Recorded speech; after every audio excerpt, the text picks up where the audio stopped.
नमस्कार, मैं मीरा कपूर। बिहार में जल्द ही विधानसभा चुनाव होने जा रहे हैं और सभी राजनीतिक पार्टियां एक के बाद एक मुफ्त योजनाओं की घोषणाओं में जुटी हैं। चाहे वो महिलाओं को 500 रुपये प्रति माह नगद सहायता हो, हर घर को 150 यूनिट मुफ्त बिजली देना हो या राशन और पानी की मुफ्त आपूर्ति। लेकिन सवाल ये है कि इन फ्रीबीज का असल असर बिहार की अर्थव्यवस्था और विकास पर क्या पड़ेगा। चलिए पहले आंकड़ों को समझते हैं। महिलाओं को 2500 रुपये प्रति माह नगद सहायता। मुख्यमंत्री बहिनी योजना की सच्चाई। बिहार सरकार द्वारा प्रस्तावित मुख्यमंत्री बहिनी मान योजना के तहत 18 वर्ष से ऊपर की सभी महिलाओं को 2500 रुपये प्रति माह नगद सहायता देने का वादा किया गया है। लेकिन सवाल है, क्या बिहार इसे वहन कर सकता है? बिहार की कुल जनसंख्या लगभग 13 करोड़ है। अनुमान है कि 18 वर्ष से ऊपर की महिलाओं की संख्या करीब 3.5 करोड़ है। यदि हर महिला को 2500 रुपये प्रति माह दिए जाएं, तो 1.5 लाख करोड़ प्रति वर्ष। अब जरा सोचिए, 2024-25 के बिहार बजट का कुल आकार लगभग 2.79 लाख करोड़ है। यानी सिर्फ ये एक योजना बजट का लगभग 38% अकेले खा जाएगी। ये योजना जनता को मुफ्त में पैसा बांटने की राजनीतिक रणनीति तो हो सकती है, लेकिन असल में ये राज्य की अर्थव्यवस्था की कमर तोड़ने वाली स्कीम है। ये एक प्रकार का वोट खरीद मॉडल है, जो नीति नहीं बल्कि केवल चुनावी लोभ है। ये लोक लुभावन बम है, जो चुनाव तो जिता सकता है, लेकिन बिहार के भविष्य को गर्त में धकेल देगा।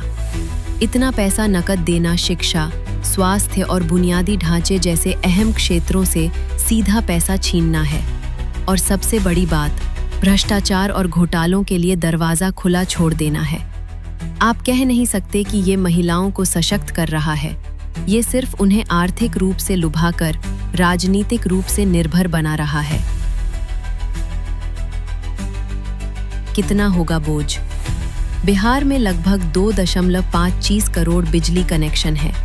यदि हर घर को एक बिजली मुफ्त दी जाए, दर 6 रुपये प्रति यूनिट मानी जाए, तो 30,300 करोड़ रुपए प्रति वर्ष। ये भी राज्य बजट का लगभग 8.7% हिस्सा हो जाएगा। 3 कुल खर्च और राजस्व की तुलना दोनों योजनाओं को मिलाएं तो 1.29 लाख करोड़ प्रति वर्ष का खर्च, जबकि बिहार का कुल राजस्व लगभग 1.3 लाख करोड़ रुपए है। 2024-25 अनुमान।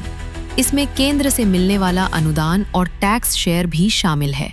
यानी लगभग पूरा राजस्व इन योजनाओं में ही खप जाएगा। बचा कुछ नहीं, न शिक्षा के लिए, न स्वास्थ्य, न विकास। कर, टैक्स कैसे बढ़ेगा? अगर राज्य सरकार इन योजनाओं को चालू रखे तो उसे टैक्स बढ़ाने होंगे, जैसे पेट्रोल डीजल पर वैट बढ़ाना, स्टैंप ड्यूटी, संपत्ति कर इत्यादि में बढ़ोतरी। लेकिन यहाँ एक महत्वपूर्ण बात, बिहार में शराबबंदी लागू है, इसलिए राज्य शराब से कोई रेवेन्यू नहीं कमा सकता, जबकि अन्य राज्य शराब से हजारों करोड़ कमाते हैं। इस वजह से बिहार की टैक्स जुटाने की क्षमता और भी सीमित हो जाती है। उद्योग, पलायन और बेरोजगारी की हकीकत। बिहार में बड़े उद्योग नहीं हैं। एमएसएमईज और खेती पर निर्भरता ज्यादा है। लगभग 30 लाख युवा हर साल रोजगार की तलाश में पलायन करते हैं। श्रमिकों की बड़ी संख्या दिल्ली, पंजाब, महाराष्ट्र और गुजरात जैसे राज्यों में पलायन करती है। बिहार जैसी आर्थिक रूप से कमजोर राज्य में जहां राजस्व सीमित है, उद्योग नहीं है और शराबबंदी के कारण एक बड़ा टैक्स स्रोत बंद है, वहां इस तरह की मुफ्त योजनाएं दीर्घकालिक आर्थिक संकट पैदा कर सकती हैं। राजनीतिक रूप से ये कदम भले ही लोकप्रिय हों, लेकिन ये विकास और भविष्य की पीढ़ियों के लिए भारी ऋण और रुकावटें पैदा कर सकते हैं। सवाल आपसे, क्या मुफ्त योजनाएं ही एकमात्र चुनावी एजेंडा बननी चाहिए या बिहार को उद्योग, शिक्षा, स्वास्थ्य और रोजगार पर ध्यान देना चाहिए? नीचे कमेंट में अपनी राय जरूर दें।